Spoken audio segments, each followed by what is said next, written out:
जैसे हर ज़हन को जंजीर से डर लगता है, पीर ओ मुर्शिद मुझे हर पीर से डर लगता है। मकतबे फ़िक्र की बहतात जहाँ होती है, तर्जुमा ठीक है तफसीर से डर लगता है। बात कह दूंगा तो कल इससे मुकर सकता हूँ, हाथ रोको मुझे तहरीर से डर लगता है।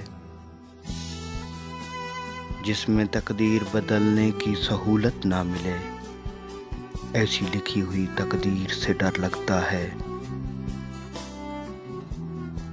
जिससे चुपचाप ज़मीरों को सुलाया जाए, ऐसे कम ज़र्फ़ की तदबीर से डर लगता है।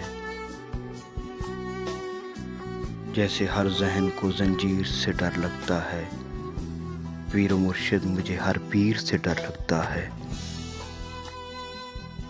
तो दोस्तों, अगर हमारी वीडियो आपको पसंद आई है तो हमारे चैनल को लाइक करें, सब्सक्राइब करें और बेल आइकन को प्रेस करें ताकि हमारी नेक्स्ट वीडियो आप तक पहले पहुंच सके। वस्सलाम।